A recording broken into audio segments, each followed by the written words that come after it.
Hello, everybody, and Leaving California World. Again, I'm David Barry. This is Leaving California Money Matters, episode 10. And, this is what, July 15th, I think, Terry. Uh, there's something that happened yesterday and 2 days ago in history. Where were you when President Trump got shot? I mean, this is crazy.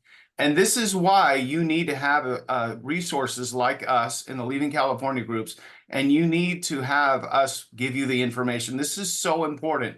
Things are getting so serious, and what we like to do is, not complicate things too much. But where were you when the president got shot, Terry? I was having coffee with friends. I didn't know about it until I was pulling in my driveway and a friend called me. So it was, yeah, praise God that he's okay and that he will live on to serve our country again. So I'm very thankful for that. And yeah, it's a divine intervention, in my opinion, a Yeah. clear sign that God wants him to lead our country again. Monty and I were both at the convention for Ford, and man, we got great information. It was a great seminar, and that's what people like us do. We go to seminars to try to better educate ourselves so that we can better help our clients. But so Monty, where were you at? You were in the same room as me when it happened, right?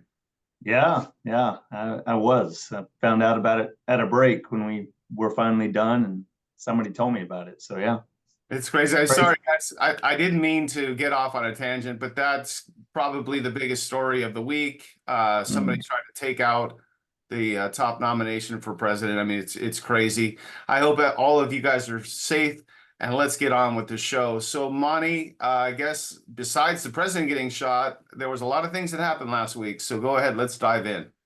Yeah, absolutely. There was some good news last week. We saw the markets react in a positive way. What we've been hoping for, the consumer inflation cooled in June. The wholesale inflation actually surprised a little bit to the upside, but that consumer inflation really made a big difference.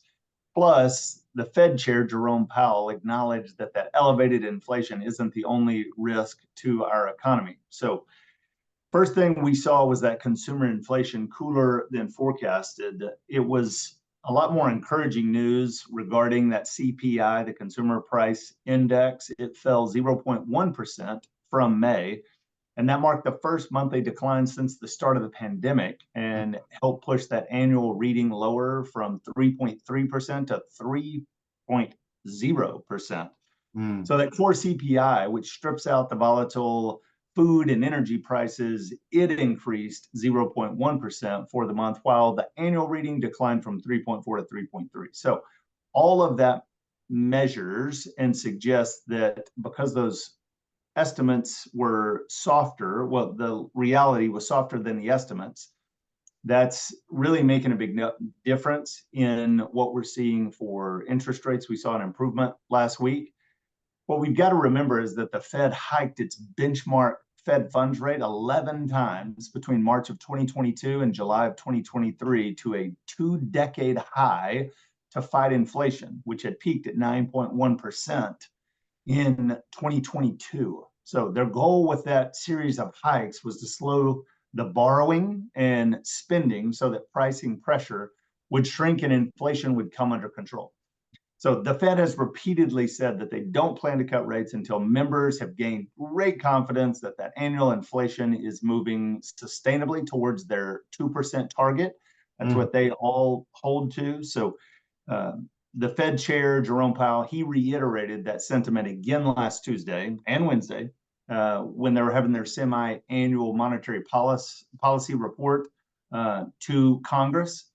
And he said again, that is the full intention. We don't intend to cut rates until we have great confidence that we're moving that direction. So June CPI data followed better than expected numbers for both April and May, and that did give a welcome sign to the Fed Mhm. that inflationary pressure is easing, especially after we got the first quarter readings that were a little bit higher than what we expected. So all in all, that was really good news for us to see. And I've even started hearing some rumors of it was so good that they're thinking, okay, maybe we can discuss a rate cut as early as September. which would be crazy. Hey, Monty, on that note, Yeah. now this is the same Fed that told us that inflation was transitory. Is that right? So these geniuses think that they've got a handle on it. I got to tell you, if they cut rates too soon, inflation is coming right back. Am I correct on that?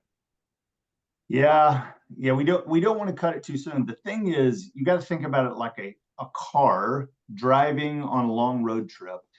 And the way the Fed makes the decision about what they need to do as far as the speed limit that they're driving at currently is by looking in the rearview mirror and seeing how fast have we driven on average over the last 12 miles, let's say. Over the last 12 months, how fast have we been driving? So they're not looking at the brick wall that's ahead of them in 1 mile. They're just saying, on average, what do we need to be driving at to get back down to that 20 miles an hour mark, let's say. And so, yes, you don't want to change it too fast, but you also have to realize that they're making decisions with old data on an average. And so at some point, that brick wall is coming and it's going to get hit before you get to the average to slow down and stop.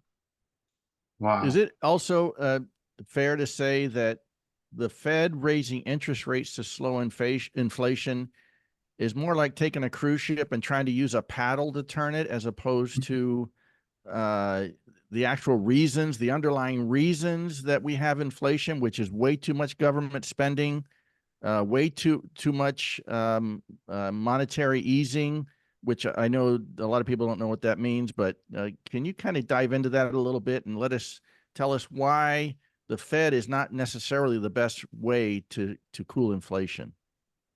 Yeah, I'm not clear about that. I want to talk about the things that we do know and make sure that, again, we reiterate, we get this data. This is not our opinion. This is truly coming out every week. And so we're able to validate what we're talking about. But the Fed has a dual mandate. We talk about that a lot of times: maximum employment and keeping that inflation where it needs to be. So the Fed is charged with keeping our country employed and keeping our inflation, our economy, where it needs to be.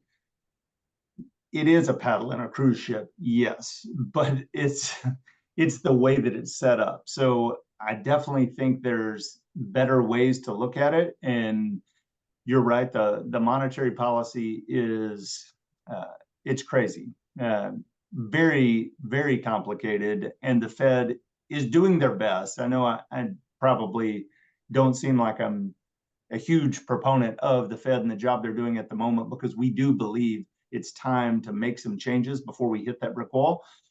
But they are doing their best with the data they've been given to steer that Fed funds rate, which then does it, in fact, impact the 10-year Treasury and the mortgage-backed securities. And that's what the general public then sees. We get to the part where the general public sees, what can I buy a house for? What is my option as far as where rates are going at the moment? You know, it's funny. I couldn't have said it better. I mean, you are such an expert on this stuff, and we're so blessed and lucky to have you. But in layman's terms, and for our members of Leaving California, and for people that are thinking about leaving, what does this all mean? And what kind of advice can you give to our members that are either leaving, or maybe they're even in a new community and they're thinking about buying a house? So let's talk about leaving and selling your house and maybe going to a new city. What does all this data mean? Yeah. Well, what it means is you still have the same charge you've always had to find a house that's affordable to you. And that is still very possible, because the houses are there. We've been talking about that. We've got different realtors in different markets. You know, take Las Vegas, for example, where David and I just were. That's where David specializes in real estate. There's still affordable houses. You still can get that. And you can also have an affordable payment, really. It may be a little higher than what you wanted, but it's still affordable. And we can show you that together. The Fed has that dual mandate of the price stability and the maximum employment. Recently, what they've focused more on, what we've talked about a lot in these 10 episodes, is taming that out of control inflation. The labor market's been pretty strong. what was interesting is Jerome Powell this past week acknowledged that elevated inflation is the only risk. The job market has also cooled considerably. So we're seeing the changes there. All of this, though, David, means that things are going the right direction. We have seen that Titanic start to move and start to point back in a beautiful tropical destination. You want to get on this ship before the ship is full. To use Terry's analogy here, at some point that cruise ship is going to be full of people, and it's not going to be as comfortable to go find yourself a room on that cruise ship. Find a room now while the destination is still out on the horizon and before it's right there where everybody's saying, I want to jump on now and I want to find an available room. Well, there aren't available rooms. So now there's a bidding war on how much will you give me for this room here, which doesn't even have a seaside view. It's got a inside the ship view. Well, Monty, I have to say that it was so impressive. But there's two things I want to say. First off, Terry Gilliam, our founder, what an amazing job he did of putting together 350 premier realtors throughout the country. Right. One of the things that I was most impressed about with you, Monty, when I met you is your connection ability. You don't get to be in the top 1% of lenders nationwide by not knowing anybody. So it was crazy because Terry and I were having these conversations about our Leaving California Southern Freedom Tour. And we were talking about cities, and you're like, oh yeah, I know this guy. And every city, Monty knew somebody. So I want to get off track a little bit, and we're going to talk a little bit about realtors, because part of this ship and getting on the Titanic before it sinks and being on a newer ship, you've got to have a realtor. And Terry, I think you wanted to bring up something about realtors as well. So what did you have, Terry? I just wanted to talk. I get questions a lot about the National Association of Realtor litigation that occurred last summer. I think it went over a year's period of time, where home sellers in Missouri were suing the National Association of Realtors and also some of the franchises, Keller Williams and others, because they thought that the homeowner should not be paying the commission of the agent who brings a buyer to their home, who buys the home. They thought that was an inequality that needed to be remedied.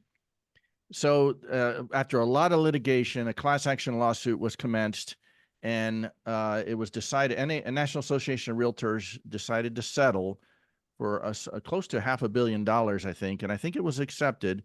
But what that meant is that home sellers no longer are required, and they weren't required in the past. It's always been negotiable.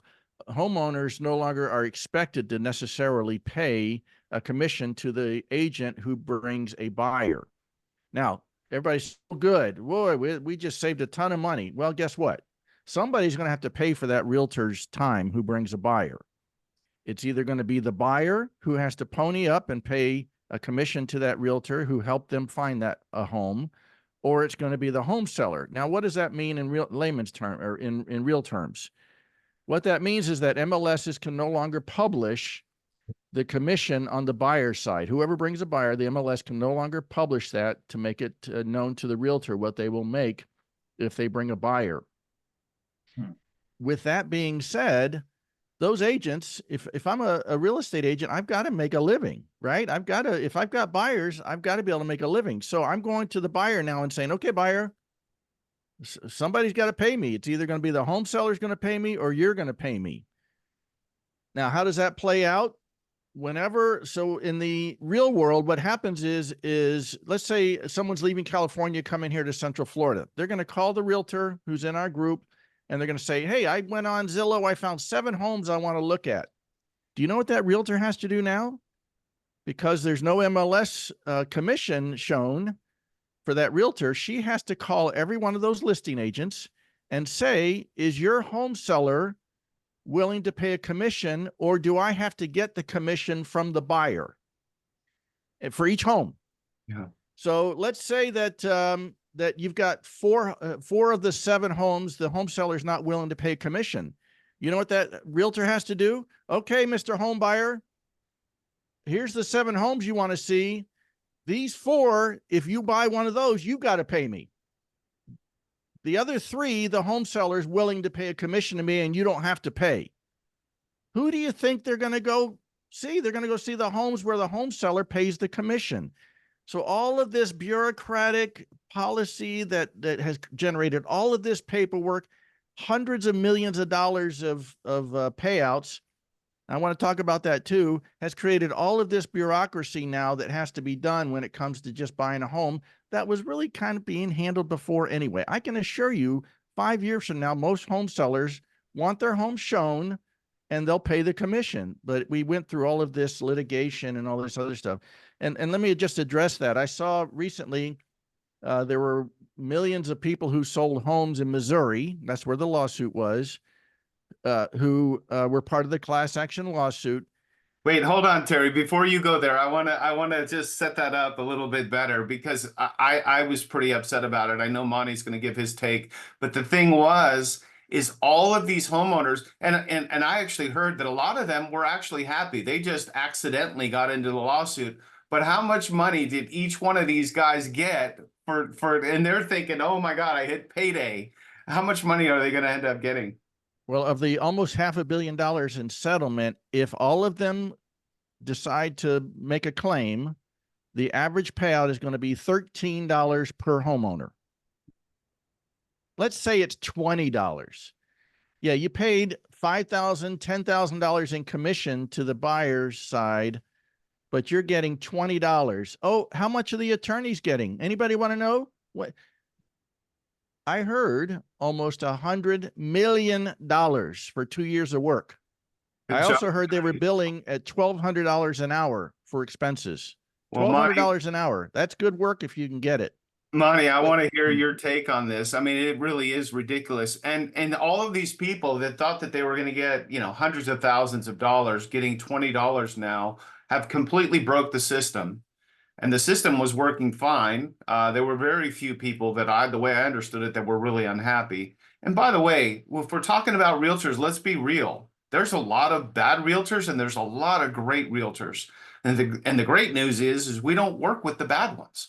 So Monty, what's your take on this? And maybe you could expand a little bit on what Terry said. Yeah, for sure. It was not broken. I agree. The buyer was always paying their agent because it was always in the price. There's no way a seller was taking a price and paying a buyer's agent commission without them knowing it. So the lawsuit is focused on the buyers needed to be paying the buyer's agent, sellers needed to be paying the seller's agent.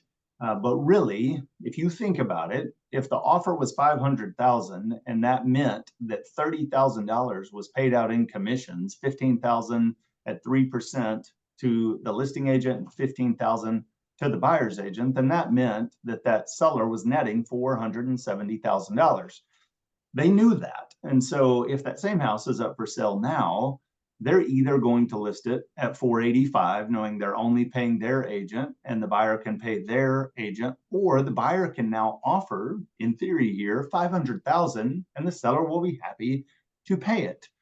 The wisest thing to do, to reiterate what Terry said, is to list it at 500 and say you will pay the buyer's agent, so that all the buyers who are represented by agents who are compliant and have a buyer's rep sign saying you have to pay me, if the seller doesn't pay me, we'll still show the house.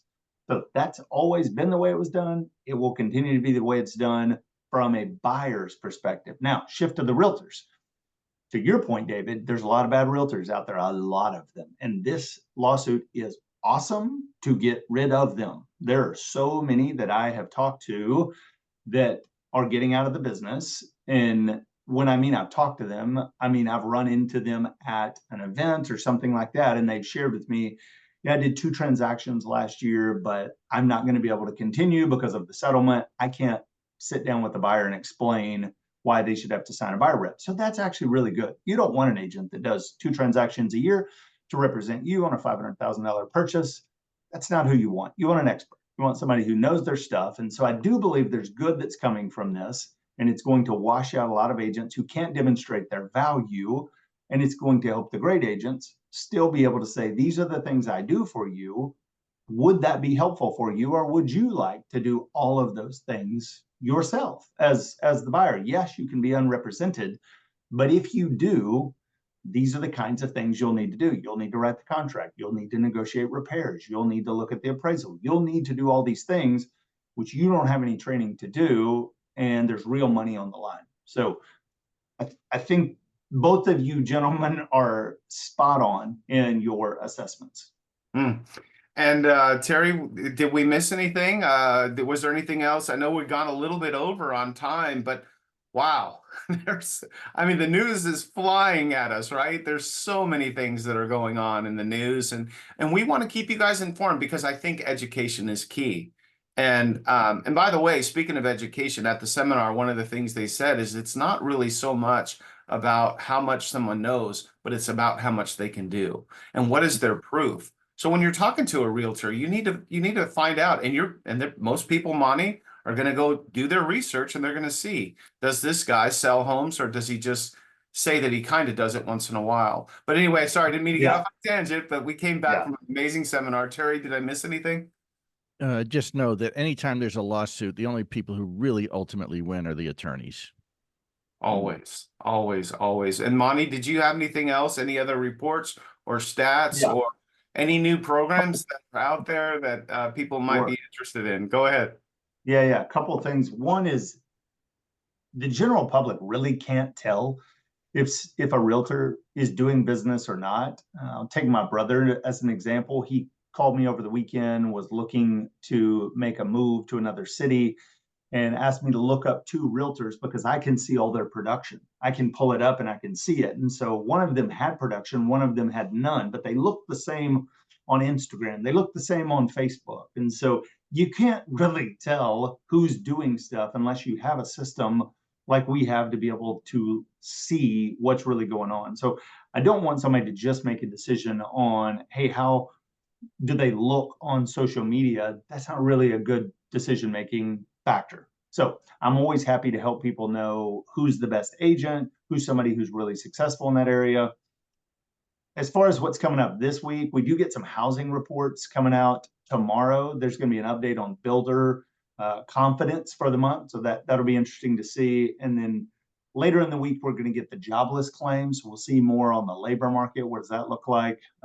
Right now, we're in a good spot as far as rates are moving back to a place they haven't been in 5 months. So that's great. That's exciting. And I'm looking forward to the fall. I think there's going to be a lot of opportunities for the people that step out and make a decision to go for it. Got it. Hey, let me add one more thing. So with the event that happened over the weekend, there's no crystal ball, but it's certainly more likely that Donald Trump will be elected president in the next election. With that being said, I believe that he will be more fiscally responsible with the economy, and the economy will boom better because he's not all about raising taxes. Right now, if you reelect Biden, your taxes are going up. At least if you pay taxes, they're going up. Trump has said that he's going to make permanent the tax cuts that he implemented when he was in office before. What that means is that rates should get better. Inflation should come down. Rates should get better. When rates come down, more buyers come into the market. I think you said, what is it? For every point or half point, you get 500,000 new buyers, Monty. Is that right? 1% drop in rates is 5 million new home buyers across the nation. 5 million.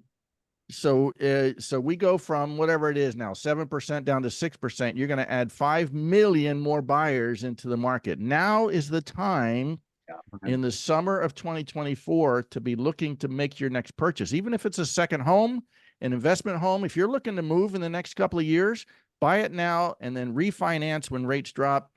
You've got a house that's going to do nothing but go up in value. I don't see any reason why houses aren't going to continue to appreciate. There is such a housing shortage in the country right now, and I don't see that slowing down anytime soon, except there may be a housing bubble in California because I believe people are still going to continue to leave, and eventually that's going to equalize, and there's going to be too many houses in California because it's emptied out. But that's just my opinion.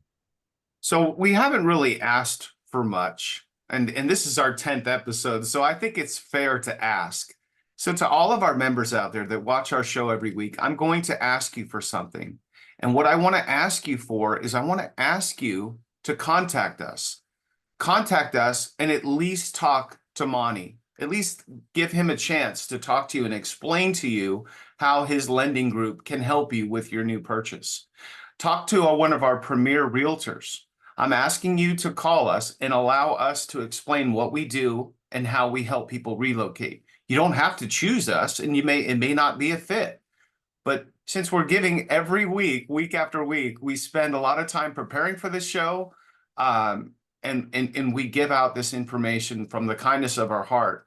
So please allow us to have that conversation with you. If you're moving to Southern Nevada, please look me up. If you're moving anywhere in the whole United States, look up Monty's team, and he can really help you. And we'll put Monty's contact information and David's contact information in the comments. Also, we will post a link to our leavingca.info page so that you can look up our 350 realtors. So if you want to sell your California home and or buy a home out of state, you can connect with those folks too. So thank you. And by the way, of course, we want you to like, comment, and share. And if you know somebody that hadn't had a chance to watch our show, please share it with them so that they can get this information, because this information is important. And Terry, like I started off the podcast today, I mean, what's going to happen next? My goodness. I don't even want to think about it. All right, guys, I hope everybody has a great week. And thank you, guys. I know we went a little over. I hope this information helps you and helps you get out of California, and welcome to America. I'll talk to you soon. My name's David Barry. Have a great day. Bye-bye. Bye.